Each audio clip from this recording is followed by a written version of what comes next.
Hello and welcome to the next newsletter on New Zealand Sport Radio, the show where a panel of football tragics discuss the latest going on in arguably the greatest football league in the world, or at least Australasia, the Bunnings A-League. Well, what a name. More specifically, we're here to break down the performances of the Wellington Phoenix, our New Zealand team in the A-League. We're going to preview their next game and give everyone watching some views and opinions on the league in a Kiwi accent rather than an Australian one. We can't wait to get our first ever show started, but before we do that, some introductions are in order. So, I'm Connor. I've been playing football since I was 5, and I've been watching people play the game way better than me since I was about 7 years old.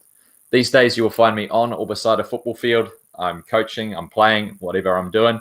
I love it, and I'll be here talking about it with you today. Dan. All right, kia ora, folks. My name is Dan Moskowitz, and little 7-year-old me in 2014 decided to watch the FIFA World Cup, and I found out that the FIFA World Cup was really good, and I became enamored with football. So then I found out, hey, we have a local team right here in Wellington, and so I then became enamored with the Wellington Phoenix.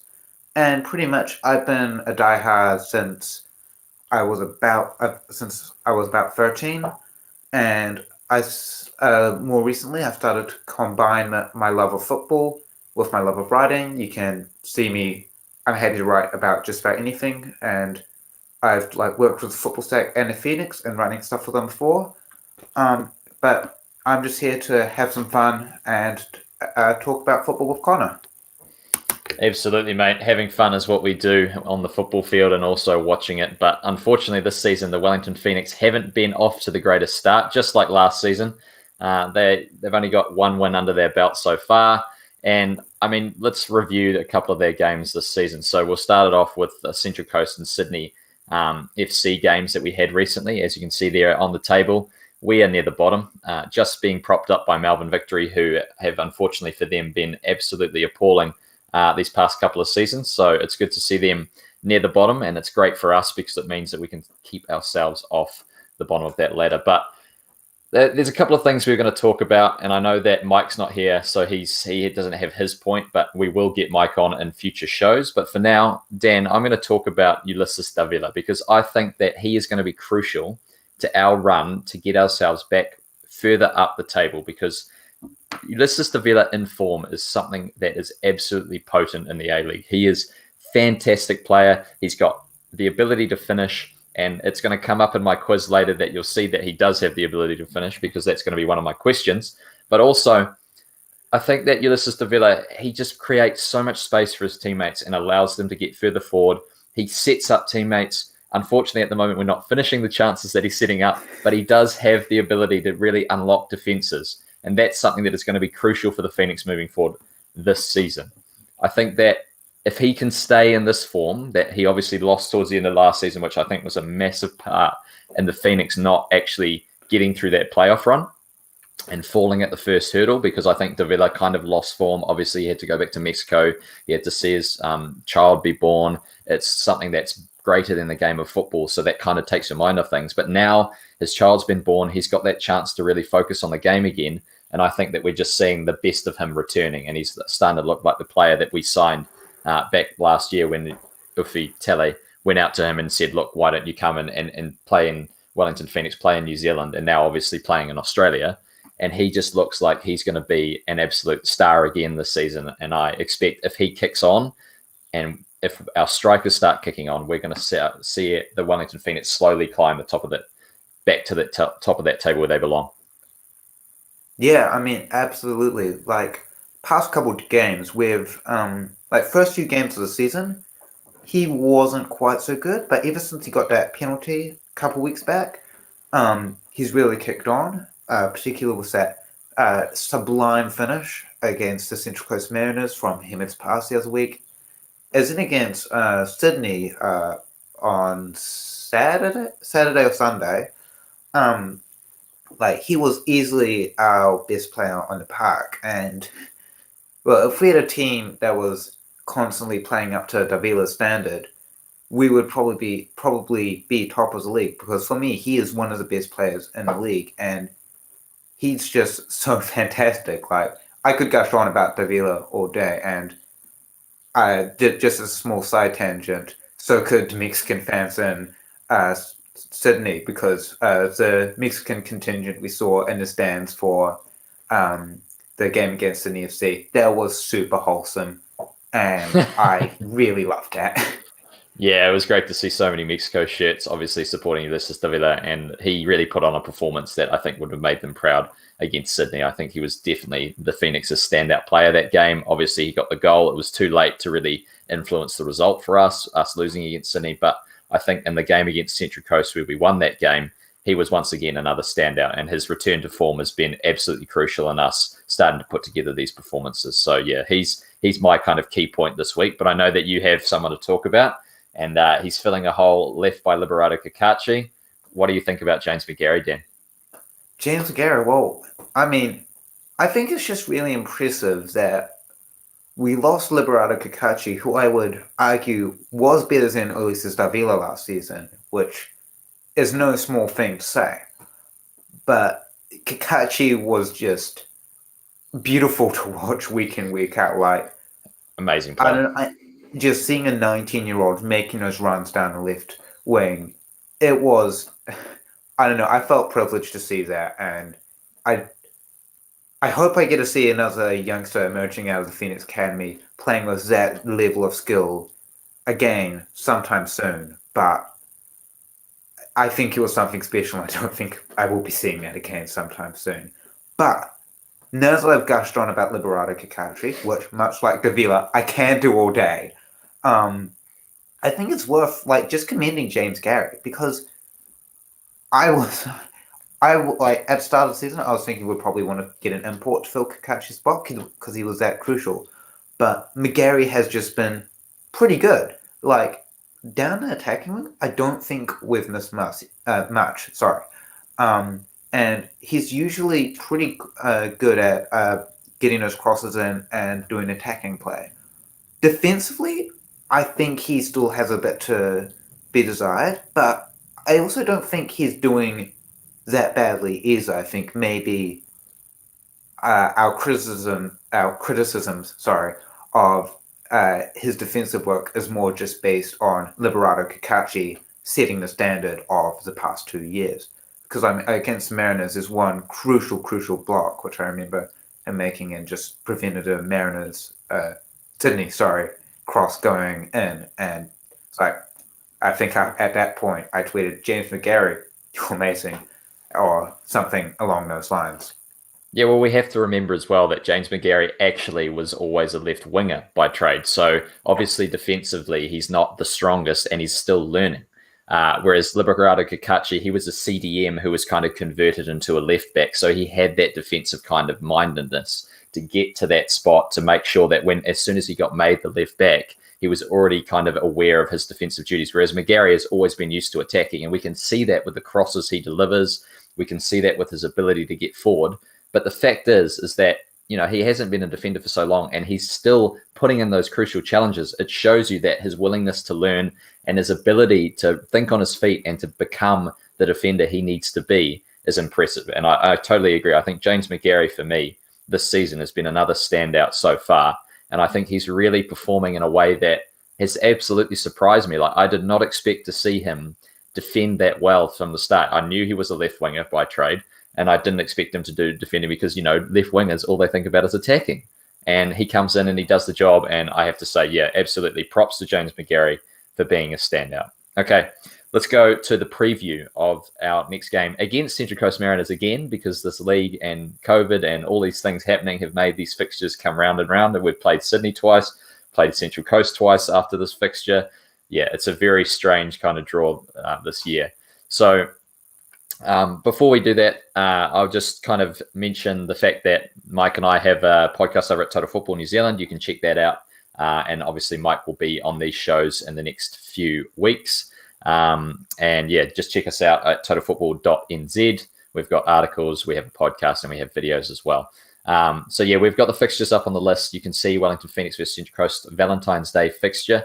Then we have Melbourne Victory versus Wellington Phoenix, Western Sydney, and Newcastle Jets again, because we've already played Newcastle once as well and lost to them after a very egregious couple of decisions by the referee. But we can talk about that at another time, I'm sure. So Wellington Phoenix versus Central Coast. This is a game that we've won. We won the first time. Obviously, Central Coast this season have been quite good. They're top of the Bunnings live ladder, if you will. And I think that this game is one of those weird ones because last time we played them, we were dominated and we were played off the park and we still snuck a result. And in other games this season, we've dominated teams and then the other teams have snuck the result against us instead, which has been very frustrating. So it was kind of one of those things where we got our own back against Central Coast. However, if we play against them again like we did last time, I think they're going to absolutely thrash us. Because if we play for 60 minutes like we did against them last time, I think, it'll be 3-0. Like they take their chances and we're 3-0 down and that's it. So we have to lift our game. And I think Davila is going to be crucial to that. I think the defense having a good game is going to be crucial to that. The likes of Laws, Luke DeVere as well. But I think that the key thing for us is getting Piscopo back. I think he is the man to look at, Dan. I think that Piscopo is going to bring to our attack what someone like Soterio can't, and that trickery, that technicality that he brings. He's one of those players that kind of makes things happen, whereas Soterio is great as a kind of bench player where he comes on and the defenders are tired and he uses his pace against that tiring defense. That's great. Piscopo can kind of make things happen from the start. And I think that him coming into that side is what we need, especially when the likes of Hemed and Ball's not going to get you 10 goals a season. Ball's a striker that just works hard. And Hemed is that guy who we need to start scoring, but he hasn't started scoring so far. So we bring Piscopo in and we see what he can do. Yeah, I mean, I would pretty much agree with that. I mean, we saw last season when we had that absolutely magical front four of Hooper, Ball, Davila, and Piscopo. And Hooper, Ball, and Davila were all imports. And pretty much, unless they absolutely flopped, they were going to be starting week in, week out. But Piscopo, I hope I'm pronouncing that right. I know you said Piscopo. I'm actually not sure. He like fought out Callum Cowart, who everyone thought was New Zealand's young gem, who was going to be starting week in, week out, maybe even fighting with like Cooper and Ball for top scorer. But Pisco managed to fight him out. He managed to fight Joshua Soteria out, and he turned into one of our best players who maybe still managed to fly a little under the radar, which is understandable when you're competing with Gary Hooper and Ulysses Davila in a front four. So I'm absolutely of the opinion that Piscopo could very well be the person who we need to really step up the quality of our front four at this time. Yeah, absolutely. I think having him in the side gives us that extra dynamic, and I think we definitely need something to give us a spark, especially if Hemed isn't scoring. Even if Piscopo comes on maybe with 30 minutes to go, I think that will give us something at the end. But if I was Ufi, I would seriously be considering starting him from the start and giving maybe Hemed the 30 minutes off the bench instead and seeing what Piscopo can do, because he just gives us that extra X factor that I don't think Hemed is currently getting. Yes, I believe obviously with his quality and form as temporary, class as permanent, I think that he can bring that kind of X factor once he's settled, but he still hasn't settled. He's still getting used to the league. Piscopo is obviously someone who's been around for a while now. He knows the Australian football setup because he's an under-23 Socceroo. He knows how to get the best out of these pitches as well. And with the Phoenix based in Wollongong, I mean, it just suits him to the T. So I think that he should get a chance and come back from injury and really have a run out against Central Coast and provide something different for the Phoenix because we need it. But maybe there's someone else, Dan, and you want to talk about that could come into that strike force. Well, I've gushed about Ulysses Davila. I've gushed about James McGarry and Liberato Kakashi. It's time for my fourth gush, and this is about Ben Wayne. But this is a bit of a weird gush because we haven't really seen Ben Wayne at all this season, which for me has been one of the shocks because, well, we've been behind a lot and we haven't been winning games. And like Josh Soterio, I think, was used perfectly in the Central Coast game as an impact sub. But Ben Wayne can also do that job of, like, he's young. I think he's, oh God, I actually don't know. He's 18 or 19 now. 19, I And think. Yeah. yeah. And like he's one of, and he's a very bright young prospect from the Knicks. And he, like, there's a match back when Rudan was in charge where we had no chance uh, of having any effect on our table placing because it was the last game of the season. So Rudan placed Killian Sheridan, who was our import striker at the time, and Ben Wayne up front. And Wayne was the guy who led the line. So, and I think that shows that, I mean, I don't see any downside to maybe, at the very least, giving Wayne some time off the bench. And with Hamed, as you said, I I think he's got a lot to offer. A lot of people on Twitter are writing him off fairly quickly. I'm not quite tempted to do that just yet. But you get into psychological management here. Is he the kind of player who would benefit from being dropped to the bench and being reminded that we may be paying you tons of money, but I'm also paid to win football games? Maybe Ben Wayne it's time to try Ben Wayne up top and see what he can do because because he hasn't came on at all this season, maybe there's stuff going on behind the scenes. But because he hasn't came on at all this season, I don't see any reason for him not to be given the go. And I mean, given he's over here, he can't really play for the Phoenix reserves. And when you're a youngster, you need that game time. So, and then there's also the fact that we don't really have a lot of out and out strikers. There's Emid, there's Ball, but as you mentioned, he's more, I think the word is a secondary striker who'll do the hard work and probably not score tons of goals. And then Hamed, Ball, Soterio can play there, but he's out. So it just leaves Wayne. And I just don't see, I guess what the gist of my argument comes down to. So I don't see any reason for Wayne not to, at the very least, come off the bench and see what he can do. But I honestly would not be opposed to starting him if that kind of psychological management is what would get the best out of Hamed.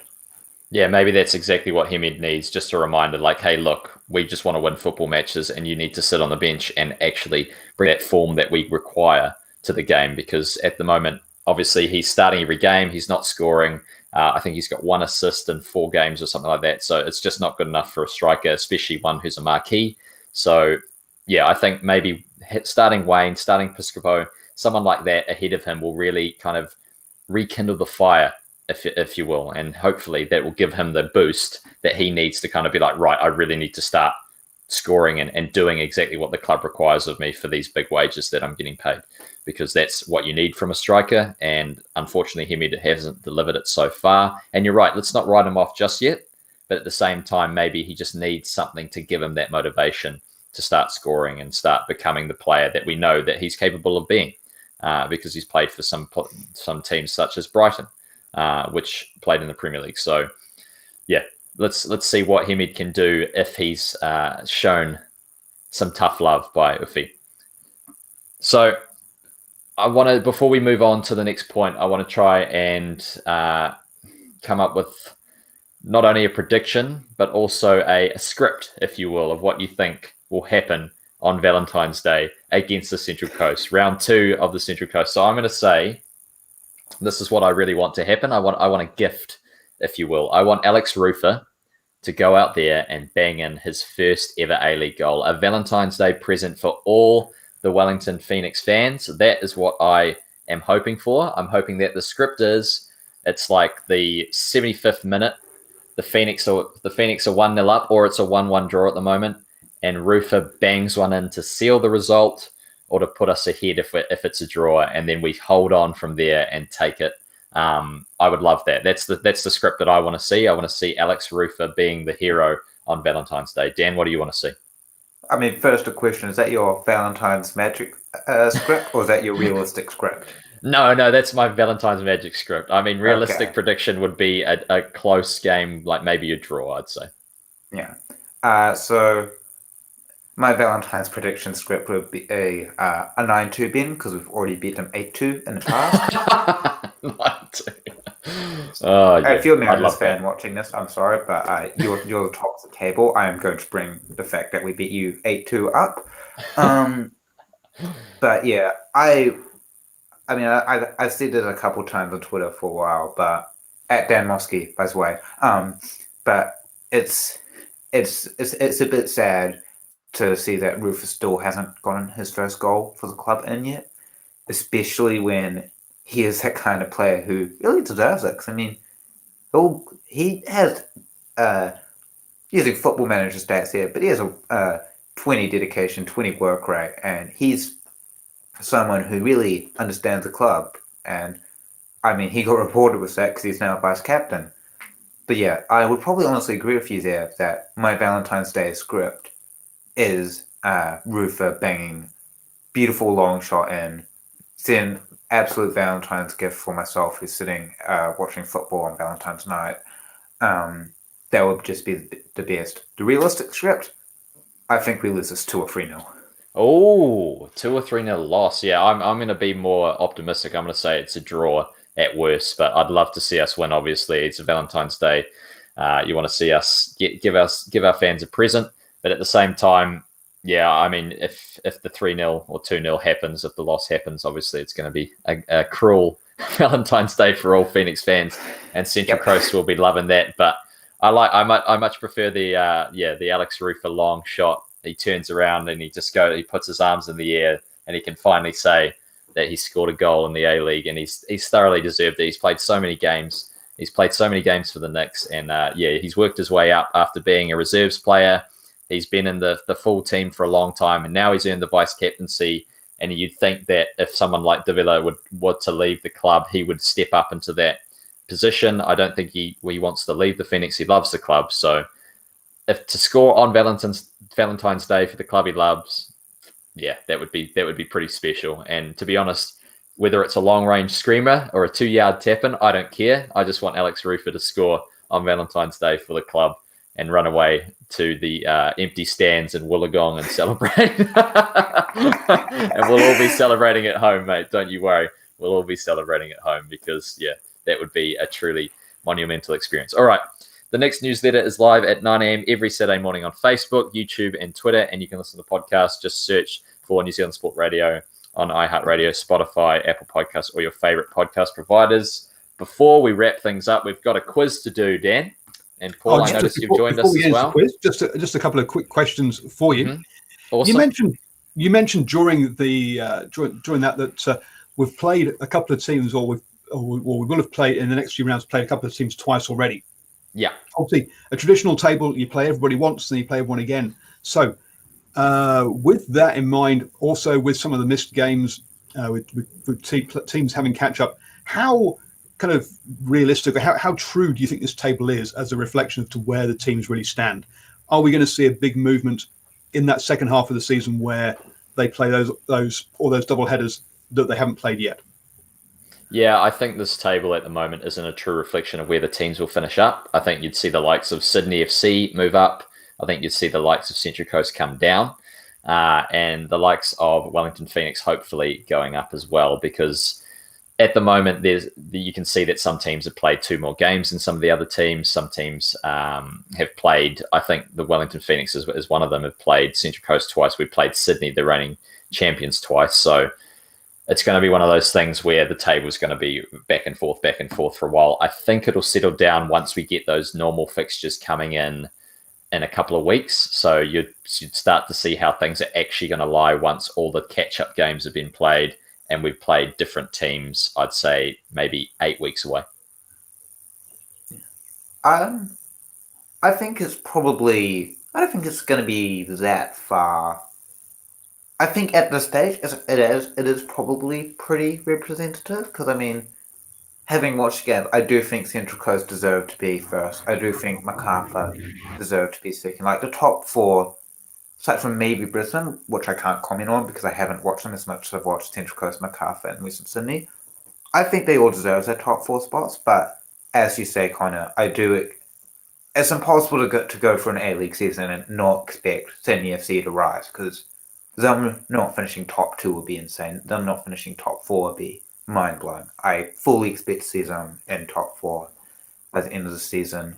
Big questions always like whether teams like Melbourne City, who have not been doing well, strangely, and West and Melbourne Victory as well, whether those two teams haven't been represented well and whether they will rise. Talking of those two teams, and with Victoria going back into lockdown, what are your thoughts? Are we actually going to finish the season? Do you think some games will actually have to be cancelled? Will we have a complete season or not? What's your prediction there, boys? Yeah, after hearing about the outbreak in Victoria, it's a bit of a worry that the season may not be completed. Obviously, those Melbourne teams may have games postponed. I can't see at this stage it looking like it's going to be fully called off, but I think that we may have a restricted season, so where they play not the 27 games that they wanted to, and it gets condensed down into another similar thing to what happened last season, where they kind of had a madcap playoffs at the end rather than finishing off all of the fixtures. I think that's something that may happen again, where they kind of cut the season short, maybe make it 21 or 22 games, and we do a mad playoffs rush to get things all done before rugby league and Aussie rules starts up again. So yeah, it's one of those crazy things where, unfortunately, with the way that the world is at the moment, you never know what's going to happen in terms of whether your team's going to play week in, week out. And obviously these fixtures have already been affected by COVID, and that we're playing these teams so often at the start of the season. So yeah, it's one of those things where it's just going to be a consistently chopping and changing thing. And I think we just have to, as fans, be ready for that. What a way to take us out of fun and games, Paul. Hey, we'll get there. We'll get back to it. It's just, at the moment we do have to be serious. Yeah, I think it's entirely possible, which is a cop-out answer. I do wonder if the broadcasting will come into play with it, because going on your record here, I'm fairly certain that the big drama about the Fox Sports contracts last season was due to the fact that when the A-League was postponed, we hadn't played enough games to fulfill our Fox Sports contract. I think that's the case. If it's not, I apologize. I just went online. I just said that live on camera. But either way, allegedly. Yeah. I've heard rumors. Yeah. It's possible. I think the A-League will do everything in its power to finish the season, because, and I know that's kind of a dumb statement, because of course any league would do that, but I think we saw last season it would have been probably a lot easier just to call the league off, and because they were pretty much done. And I think there were some calls to that, but no, they decided to finish off the season where they could. I think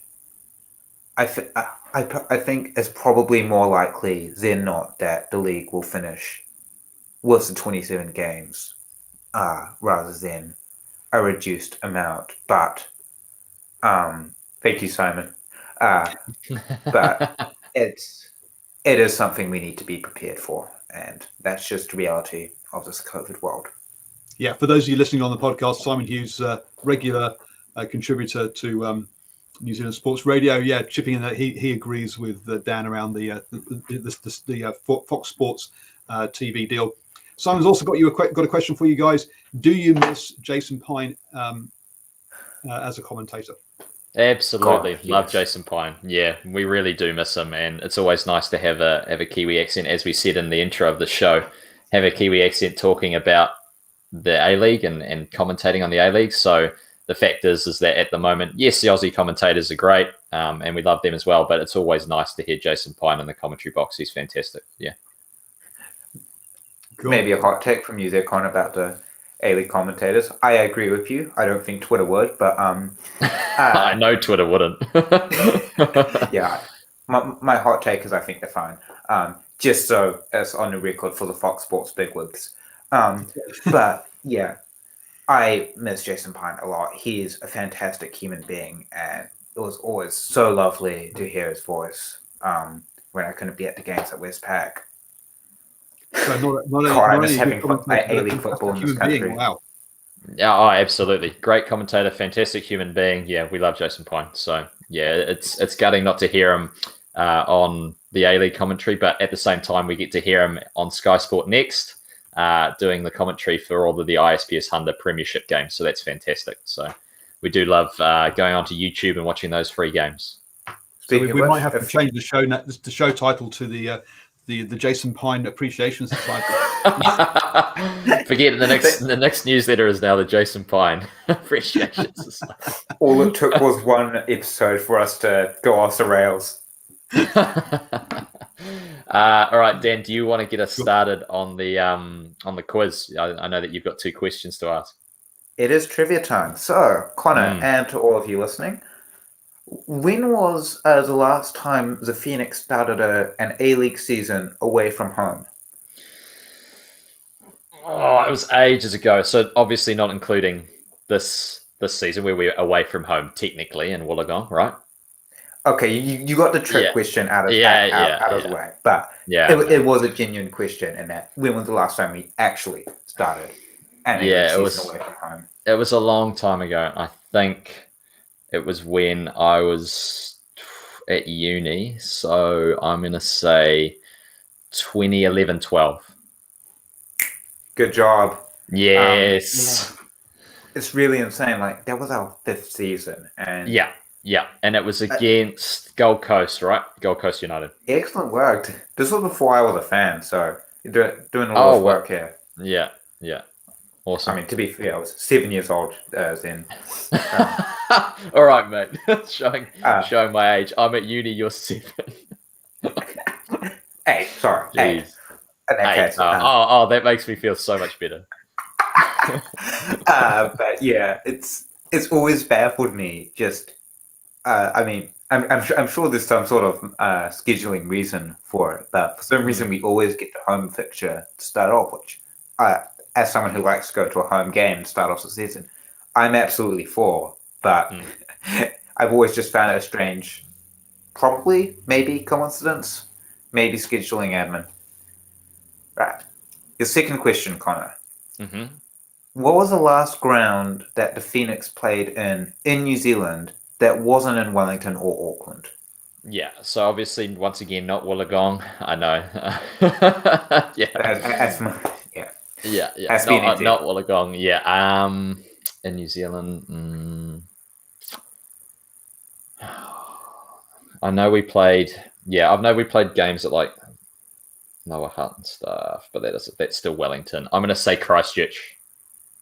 The Yarrow Stadium in New Plymouth. New Plymouth. No, that's of course there was that game. Oh yeah, Yarrow. Okay, I just remember that game. I remember the game that Ben Sigmund played, and he scored in Christchurch, and everyone went nuts. That was awesome. I wish I'd been around for that one. But yeah, that was 2016-17. It was a 3-1 loss to the Western Sydney Wanderers. Damn it, Yarrow. Yeah, I probably just banished that from my mind. It was one of the weirder moments in Wellington Phoenix history when we're playing in New Plymouth. Well, it's a pity because that stadium was probably super suited to us in terms of how much smaller it was and like more boxy. So it was probably more suited for football. I love that message. Just for all the listeners, Yarra Stadium is now earthquake prone. Okay. We brought Wellington there. Yeah, exactly. We brought Wellington there, unfortunately. Okay, I'm going to ask you 2 questions now, Dan. You asked me 2. My turn, and the listeners, obviously. Who are the top 3 highest Knicks scorers of all time? Okay, so in order, from 1 to 3. Yeah, okay, so first 2 are easy. It's Roy Krishna and Paul Eiffel. That took... Correct. I knew the name, but I forgot the name. You knew the name. Who is 3rd? Yeah, that's the real question here. I think it's either Jeremy Brockie or Shane Smeltz. Oh, with how many goals? Krishna has 51, I think. Yeah. I'm not going to make you answer all of that, but if you can get a couple, I'm impressed. All right. I'm pretty sure Krishna definitely has 51. Paul Eiffel has 33. That's impressive. That's really impressive. He's got 32, but the fact that you got Krishna's 51 not including his FFA Cup goal, which makes it 52, and Paul Eiffel 32. But that's impressive. Yeah. I'm going to So say who it's is- Jeremy Brocky for third. Jeremy Brocky is incorrect. It was Shane Smelts. Shane Smelts with 24 goals in the league and 4 other goals, it says. He's on 28. Where was Brocky? So Brocky was 4th equal with Tim Brown. God damn it. Tim Brown, impressive return for a midfielder. Obviously played 112 games compared to Jeremy Brocky's 58, but they both had 23 goals. Okay, moving on to the final question for you and the listeners. Where is Ulysses Davila on the list of the top 10 Knicks scorers of all time?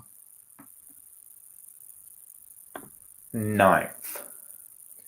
Correct. Well done. How many goals has he scored and who is he equal with? Ah, god damn it. This is a little bonus. What question? This is a little bonus question. So if you can get how many goals he scored, I'll be impressed. If you can get who he's equal with, and to the listeners, if you can get it before Dan, impressive. Go on, beat me, guys. Is it 14 goals? It's 13. Rolly Bonavacia is 8th with 14. So he's got 13. He scored his 13th goal against Sydney recently. He's got a chance to go into 8th, obviously, tomorrow on Valentine's Day. Who is he level with? I'll give you a hint. I don't think I need it. Oh, go on. Because 2014-15 was the season where I started to become a Phoenix fan. And 2014-15 was when Nathan Burns was the Ulysses Davila of his day. And he scored 13 goals for the Knicks that season. Well done. Obviously, he scored 13 goals. Those were his only 13 goals because he came back in 18-19, didn't score anything. And so he's finished off with 13 goals. You are correct. It was Nathan Burns. You were very close with the 14 guess. Obviously, it was 13. Congratulations, Dan. So it was very, very well performed. And I hope that everyone listening and watching this also had a go. And let us know how you did. Okay, so I guess that's us for the next newsletter. Thank you for joining the show. You can catch up on all the A-League results every morning at 7 a.m. with the morning sports briefing and get your weekly Phoenix fix at 9 a.m. next Saturday. Don't forget to go whack New Zealand Sports Radio a few dollars on Patreon if you can. It increases our motivation to be back here each week and results in a higher production quality for all of you. So on behalf of myself, Connor Clements, and Dan, it's been a pleasure, and we will see you in the next episode. Farewell.